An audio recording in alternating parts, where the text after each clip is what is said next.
आप प्राणायाम करते हो तो प्राणायाम ऐसे करो। देखो अब थोड़ी देर मेरे साथ बैठो, बहुत हो गया। भक्ति से करो। श्वास भर रहे ना तो मात्र प्राणों का याधान नहीं कर रहे। आनो भद्रः क्रतो यन्तु विश्वतः। ओम शन्नो देवीरभिष्टय आपो भवन्तु पीतये संय अभिश्रवन्तु न। प्रभु आनंद कर बरस। और प्रभु तो अपनी कृपा, अपनी रहमत, अपनी दया, करुणा सदा बरसा ही रहे, हम उसको अनुभव करें। आनंद स्रोत बह रहा पर तू उदास है, अचरज है जल में रह के मछली को प्यास है। टुक ज्ञान चक्षु खोल जरा देख तो सही, टुक ज्ञान चक्षु खोल जरा देख तो सही। जिसको तू ढूंढता वो सदा तेरे पास है, फूलों में जो सुवास ईख में मिठास है। भगवान का तो विश्व के कण कण में वास है। प्रभु तो सदा हमारे आसपास है। जब शास्त्रों का, प्राणों का आदान करते हैं इस भाव चेतना से करो कि मैं प्रभु की शक्ति का, उसकी ज्योति का, उसके ऐश्वर्य का, उसके दिव्यता का भीतर आदान कर रहा हूं। इस ब्रह्मांड की संपूर्ण दैवी शक्तियां मुझे आशीषित कर रही है। और ये सच है, जब हम इस भाव चेतना से प्राणायाम करते हैं तब वैज्ञानिकों ने जितना अभी तक इस ऊर्जा को अनुभव किया, उसको कहा कि 10 करोड़ से ज्यादा सकारात्मक ऊर्जा तरंगों से हम अनुप्राणित हो जाते। 10 करोड़ से ज्यादा ऊर्जा तरंगे हमारी पॉजिटिविटी से ही इस ब्रह्मांड से मिलने लगती है। ये सारा पिंड और ब्रह्मांड ऊर्जा तरंगों का संघात मात्र, कुछ भी नहीं।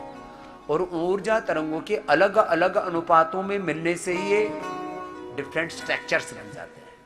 ये एकदम फैक्ट है। ये कोई मैं फेथ की बात नहीं कर रहा हूं, फैक्ट्स पर आधारित बात कर रहा हूं। ये ऊर्जा पुंज है ये सारा ब्रह्मांड, और उस ऊर्जा का मूल स्रोत है प्राण। प्राणो ब्रह्मेति, और ब्रह्म से ही ब्रह्मांड बना है। प्राण का ही विस्तार ये पूरा ब्रह्मांड है। प्राणो ब्रह्मेति वे जानात। प्राण विद्या ही ब्रह्म विद्या, इस ब्रह्मांड की सबसे बड़ी विद्या। प्राण ही औषध है। ये सारे जो अलग अलग औषधियां आपको अभी मैं वात रोगों के लिए बता रहा था, ऐसे अभी पित्त रोगों के लिए, कफ रोगों के लिए, बीपी, शुगर, थायराइड आदि के लिए बताऊंगा। सारी औषधियों में औषधीय शक्ति कहां से आती है? What is the ultimate source of all medicinal powers?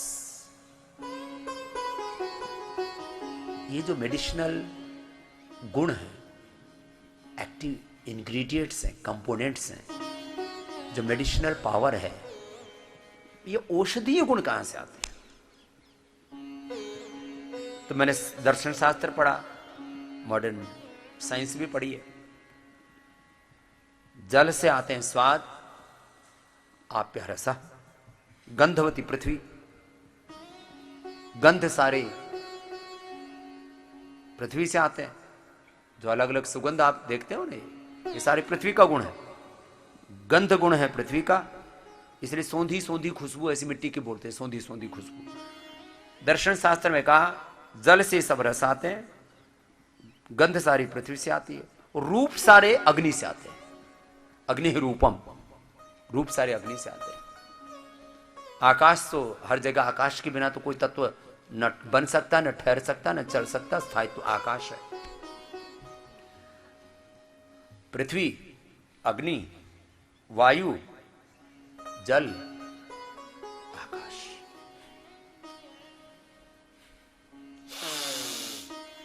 और ये औषधि गुण कहां से आया फिर? तो वेद में कहा आवात वाही भेषजी, आवात वाही भेषजम। 2 वेदों में अलग आता है, ऋग्वेद में भी और अथर्ववेद में भी। अथर्ववेद आयुर्वेद का स्रोत है। आवात वाही भेषजम विवात वाही अद्रपाह त्वं ही विश्व भेषजो देवानां दूत ईयसे। आवात, वात माने प्राण, वा गति गंधन, इसमें गति भी और गंध भी है, सुगंध भी, गति भी है, शक्ति भी है इसमें, और मेडिसिनल पावर तो है इसमें। आवात वाही भेषजम, भेषजम माने औषधि, सीधा सीधा। विवात वाही द्रप, और शरीर के जो भी विकार है उसको भी दूर करने वाला है। तुम ही विश्व भेषु, जो विश्व बोलते हैं संपूर्ण को, इसलिए विश्व को भी विश्व बोलते हैं, जिसमें सब आ गया। तुम ही विश्व भेज दो। प्राण इज ए कंप्लीट मेडिकेशन। और दैवी शक्तियों का संवाद, देवानाम दूत ऐसे प्राणायाम करना चाहिए। अब कुछ ऐसे ही मूवी बिगाड़ लेंगे, कुछ नहीं हुआ बाबा जी। अरे भाई, जैसे करना चाहिए विधि पूर्वक कर, विधि पूर्वक, नीति पूर्वक, विधि पूर्वक, प्रीति पूर्वक, भगवान की शरणागति पूर्वक करो। ये साधन है योग का। शुद्ध भाव से करो।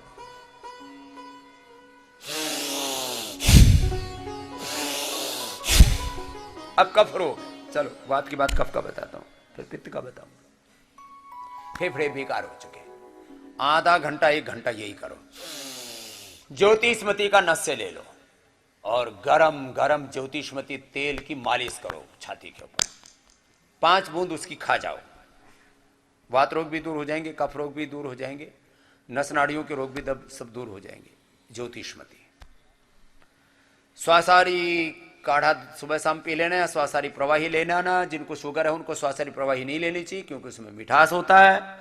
उनको स्वासारी काढ़ा ही पीना चाहिए। और दिव्य पेय, दिन भर ठंडा पानी नहीं पीना, दिव्य पेय का ही पानी पीना, सामान्य पानी पीना ही नहीं। थोड़ा थोड़ा दिव्य पेय के साथ पीते रहेंगे, नहीं तो पानी पीने से भी कम बनता है। फिर स्वासारी वटी या स्वासारी गोल्ड खाली पेट। और या जिनको स्वासारी गोल्ड से थोड़ी गर्मी लगती है तो ब्रोनकोम, ये पूज्य आचार्य भाषण जी की रिसर्च है। स्वासारी गोल्ड स्वामी रामदेव की रिसर्च है, हम लोग करते रहते हैं, जो भगवान की प्रेरणा होती है। उसमें हमारे साइंटिस्ट लोग उसका साइंटिफिक वैलिडेशन करते हैं, उसका in vivo in vitro animal trial, human trial, पूरा ड्रग डिस्कवरी का पूरा उसका, फिर कितनी डोज कितने दिन तक लेने से क्या क्या बेनिफिट्स होते हैं, उसका साइंटिफिक डॉक्यूमेंटेशन होता है, फिर रिसर्च कराता है। तो ब्रोनकोम या स्वासारी खाली पेट ले लो, 1-1 या 2-2। स्वासारी को मैं तो कहता हूँ, स्वासारी गोल्ड को ना कैप्सूल निकाल के उसको गर्म पानी में डाल के शहद के साथ, जिनको शुगर नहीं है शहद के साथ लो। शुगर थोड़ा बहुत शुगर भी है तो क्या, आधा चम्मच शहद में कुछ नहीं होता, थोड़ा थोड़ा चाटते हैं ना, चाटने से धीरे धीरे जो औषधि जाती है ना सलाइवा के साथ मिलकर, उसका अलग असर होता है। बताओ, मैं यदि अनार का जूस पीऊं तो मुझे एसिडिटी हो जाती है, लेकिन मैं अनार यदि खा लूं, चाहे 2 अनार खा जाऊं, कुछ नहीं होता, क्योंकि इसमें सलाइवा मिल जाता है तो एसिडिटी नहीं होती। और उसकी बिना छोटी छोटी चीजों का फर्क पड़ जाता है। अब जिनको कोई भी दवाई गर्म पड़ती हो तो सौंफ के पानी में उसको खा लो, दवाई गर्म नहीं पड़ेगी। चाहे स्पीडानिल गोल्ड हो, चाहे स्वासारी हो, चाहे कोई भी औषधि। किसी किसी को दवाई बोले, आयुर्वेद की दवाई खाई तो गर्म पड़ती है, तो मैंने अपने बच्चों को बोला, मैंने कहा बेटा इस, बोले जी क्या करे, दवाई गर्म पड़ रही है। मैंने कहा बेटा पानी में मिला के दे दो, सौंफ के पानी में दे दो, सर्वकल्प के पानी में, पित्तहर पानी में दे दो, एलोवेरा का जूस में दे दो, वीटाग्रास में दे दो, लौकी के जूस में दे दो, गर्मी खत्म। गर्मी कब करती है, जब पित्त प्रकृति, पित्त की प्रकृति विषम हो। बादाम अखरोट गर्म होता है, पानी में भिगो दो और पानी में फिर उसका पेस्ट बना करके और शरबत बना करके पी जाओ, ठंडी करेगा, ठंडा ही होगी। नहीं ऐसे बादाम खाओ फुंसियां निकल जाएंगे, बादाम अखरोट खाओ गर्मी निकलती है उससे। कर लो। कफ कोल्ड है, लंग फाइब्रोसिस, सार्कोडाइसिस, ये बड़ी बीमारी है, फेफड़े बदलने पड़ते हैं, ऐसे लोगों को मैंने बचाया है। फेफड़े बदलने नहीं पड़ेंगे, ये जो औषधि बता रहा हूं, स्वासारी गोल्ड ब्रोनकोम खाली पेट, फिर करक्यूमिन गोल्ड खाने के बाद 2-2 गोली खा लो। हल्दी अप्रतिम औषधि है कफ कोल्ड के लिए, टीबी के लिए, कैंसर के लिए, लेकिन हल्दी कब लाभ करती है, जब 100 ग्राम खाई जाए तब। अब 100 ग्राम हल्दी खाए तो आदमी उबल जाए, तो क्या करें, 10 गोली खा लो। 10 गोली 100 ग्राम हल्दी के बराबर लाभ करती है, 2-2 गोली करके। और फिर हल्दी भी गर्म करे तो वही वीटग्रास, लौकी, सौंफ का पानी, सर्वकल्प, पित्तर पानी, उसमें डाल करके पी लो, डाल दो। गोली थोड़ी हार्ड भी होती है उसकी, तो घुल भी जाएगी, अंदर जाके असर भी जल्दी करेगी और गर्मी भी नहीं करेगी और लाभ पूरा करेगी।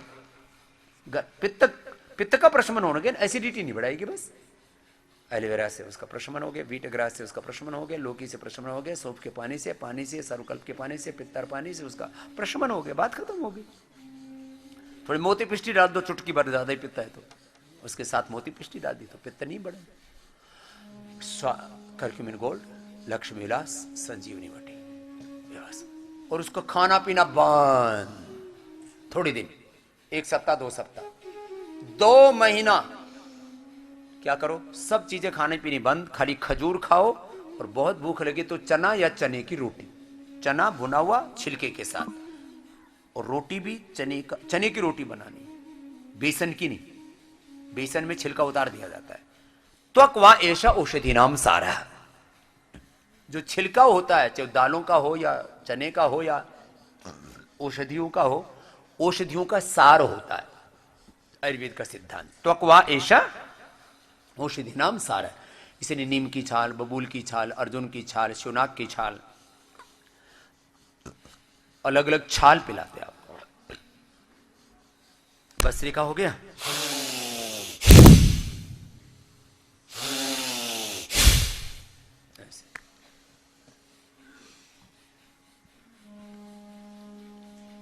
अब किसी किसी को खाली पेट गैस बनती है, जैसे मुझे बन रही है, मैंने कुछ खाया नहीं, ये बन गए तो खाली पेट गैस बने तो क्या करें, थोड़ा सौंफ का पानी पी लो, खाली पेट। अब जैसे किसी को उपवास करने से गैस बनती है, एसिडिटी बनती है, पित्त बढ़ जाता है, तो सौंफ का पानी पी लो, सर्वकल्प पानी पी लो, पित्तहर पानी, जीरा धनिया सौंफ का पानी, सर्वकल्प का पानी, सौंफ का पानी, वीटग्रास पी लो, लौकी पी लो, वीटग्रास, लौकी, एलोवेरा, एलोवेरा फ्रेश लो। अब बोतल में आता थोड़ा तो प्रिजर्वेटिव डालना पड़ेगा, नहीं तो प्रिजर्व कैसे होगा, फ्रेश लो। हम आपको कोई भी चीज बेचना नहीं चाहते, हम आपको बचाना चाहते हैं, कोई व्यापार नहीं करना चाहते, उपचार और उपकार की भावना से आपको चीजें उपलब्ध कराते हैं। ज्यादा अधिकतम चीजें जो घर में उपयोग तुम कर सकते हो तो पहले घर में उपयोग करो, घर में लगाओ एलोवेरा, घर में लगाओ तुलसी, नीम, हल्दी, अदरक, ये घर में लगाओ ना। अब अस्थमा का परमानेंट इलाज बता दिया आपको। अब किसी को भयंकर अस्थमा होता है तो देखो, मैं अभी इंस्टेंट बेनिफिट। अब एक आदमी मरणासन था, बोले जी मरने वाला है, डबल निमोनिया हो रखा है, मैंने कहा अभी खिलाओ आधा ग्राम। उसकी पत्नी रोए रोए, मैंने कहा इसमें क्या है, स्वर्ण वसंत मालती आधा ग्राम खिला दो, शहद से आधा ग्राम खिलाए, बोले जी तो आंख खोल दी, और इसका तो अंदर का इन्फेक्शन एकदम रिवर्स गियर लग गया। अभी 4 घंटे के अंदर डॉक्टर ने बताया तो 50% रिकवर हो गया है, तो पेशेंट मरने को था, बच गया। क्या खिलाया था तुमने? बोले जी तुमसे बिना पूछे हमने बाबा जी का स्वर्ण वसंत मालती। बोले बाबा से तो बैर है हमारा, लेकिन तुम्हारा रोगी बच रहा है तो स्वर्ण वसंत मालती कितना ही खिलाओ। मेरे से बैर क्यों करते हैं भाई? मैंने तुम्हारी भैंस खोल रखी है, तुम्हारे खूड बा रखे हैं, क्या कर रखा है तुम्हारा? फेफड़े का कोई रोग हो स्वर्ण वसंत मालती, वात रोग हो तो बृहत्वाद चिंतामणि, हार्ट की प्रॉब्लम हो रसराज योगेंद्र, योगेंद्र रस दे दो आधा ग्राम, मरणासन रोगी बच जाएंगे, घर में रखा करो और 100 साल तक खराब नहीं होंगे, और कभी जरूरत पड़ी जाएगी कभी ना कभी। तो बृहत्वाद चिंतामणि, स्वर्ण वसंत मालती, बृहत्वाद चिंतामणि जोड़ों के दर्द के लिए, स्वर्ण वसंत मालती कफ कोल्ड निमोनिया के लिए, खांसी के लिए, बहुत भयंकर जो अटैक पड़ता है ना किसी कफ का, और हार्ट के लिए ये योगेंद्र रस, ब्रेन का अटैक पड़ जाए तो रसराज रस, मोती पिष्टी पित्त का अटैक पड़ जाए उसके लिए, रजत भस्म ब्रेन के रोगों के लिए। और अब तो ये आयु प्राइम सब घर में एक रखो। अचानक किसी को कोई भी प्रॉब्लम हो जाए, अचानक हार्ट अटैक हो जाए, अचानक किसी को पैरालाइसिस आ जाए, अचानक किसी को बेहोशी आ जाए, अचानक पता ही ना लगे हुआ क्या आदमी को, तो उसके मुंह में गंगा जल यदि मिल जाए ना किसी को, तो मरते हुए आदमी के भी प्राणों की रक्षा कर देता है। गंगा जल 2 को डाला जाता है, या तो मरे हुए आदमी को और मरने से बचाना हो उसको भी। इसकी भी बहुत बड़ी मेडिसिनल पावर है, इसलिए हमारे पूज्य मुरारी बापू जी हमेशा गंगा जल ही पीते हैं, और 67 की उम्र में इतने ऊंचे स्वर से गाते हैं जितने में मैं और ये हरि भी नहीं गा सकते। जोरदार ताली ठोको हमारे पूज्य मुरारी बापू को। गंगा जल पीते हैं, बताओ, गंगा जल से स्वर भी अच्छा होता है। लाइव एग्जाम्पल इज मुरारी बापू। बोले बाबा जी गंगा जल हमें भी दिला दो। दिलाऊं? अब गंगा जल में गंदगी भी आ गई तो शुद्ध गंगा जल दिलाना पड़ेगा, और ऊपर से लाना पड़ेगा। कहां से? ऊपर से उत्तरकाशी के भी ऊपर हरसिल या गंगोत्री, वहां कहीं से लाना पड़ेगा। वह देश में तो दिला नहीं सकते, लेकिन कुछ ना कुछ प्रयत्न करेंगे कि आपको कम से कम योगग्राम, निरामयम, पतंजलि योगपीठ और चिकित्सालयों में जरूर दिला सकते हैं। देश को पिलाना तो गंगा जल बड़ा भारी पड़ेगा। गंगा जल और उससे आयु प्राइम, आयु प्राइम घर में रखो। एक कम से कम भाई ज्यादा भी जुगाड़ ना हो तो 10 कैप्सूल जरूर रख लेना। और जिनके पास में थोड़ा सा खर्चे कम कर लो ना, मोबाइल कम खरीदो, जूते चप्पल कम खरीदो, पहले वाले इतने पड़े हुए हैं, कपड़े लत्ते कम खरीदो, शॉपिंग कम करो, सेविंग करो, अच्छी चीजें खरीदो। शॉपिंग के चक्कर में 50-50 जोड़ी, 100 जोड़ी सड़ रहे हैं, उनमें बैक्टीरिया वायरस पैदा हो रखे हैं। फिर उनमें क्या लगाते हैं कपड़े सुरक्षित रखने के लिए? कपूर और नीम की पत्ती और किसकी? इधर इसने भी डाल रखे होंगे जरूर, इसको भी कपड़े का बड़ा शौक है। क्या है? नेफ्थेलिन बॉल्स। अब वो रखते हमने, आपको हमको पता ही नहीं क्योंकि हमने रखी ही नहीं, उतने कपड़े ही नहीं रखते जिससे कि गोलियां रखनी पड़े। क्यों खर्चा करते हो?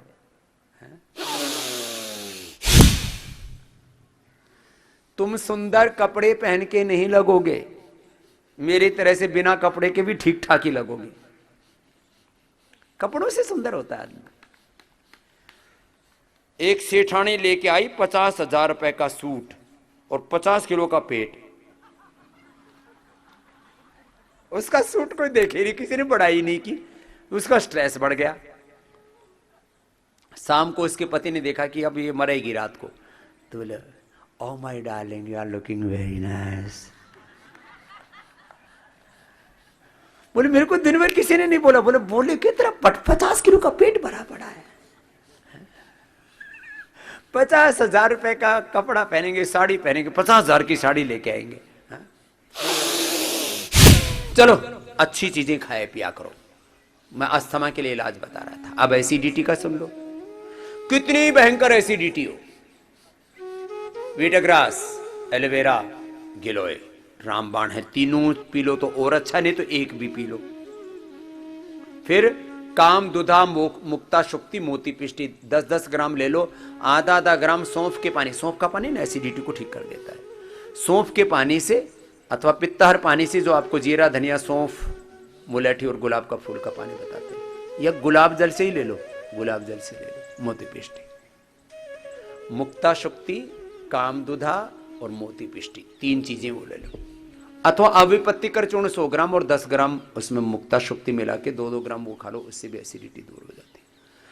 अथवा सुबह अनार खा लो और सेव खा लो, इससे भी एसिडिटी ठीक हो जाती है। अथवा जितने भी अंकुरित अनाज है थोड़ा खाना, ज्यादा अंकुरित खाने से गैस बनती है, आज हम थोड़ा खाओ शुरू में 1-2 चम्मच। कुछ कटोरी भर के वो अंकुरित खा जाएंगे, फिर बोले जी गैस बन गई, एसिडिटी बन गई।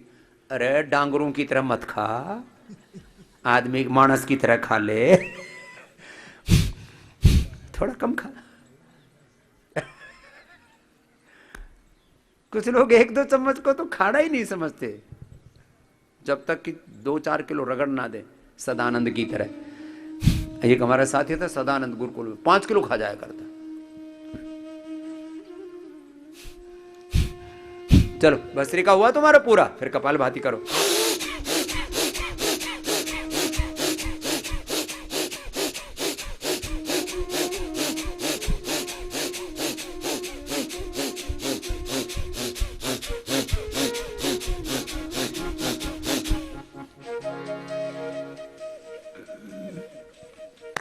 देखो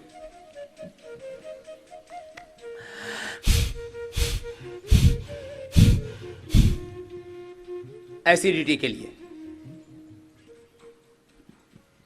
जौ का दलिया खाना, एसिडिटी के लिए खिचड़ी खाना, और मल्टीग्रेन दलिया ना थोड़ा सा खाना, एसिडिटी वालों को। सलाद और फल खाने के पहले खाना, वो खाना करीब 50%, 80%, 25 और 50% ही पका हुआ खाना खाओ। ये भी एक बहुत बड़ा विज्ञान है। अब मैं थोड़ा सा इसके ऊपर, यदि मैं, सारा जगत तो उदाहरण है ना, मनुष्य को छोड़ करके कौन सा ऐसा जीव है जो खाना पका के खाता है? एक का नाम बताओ।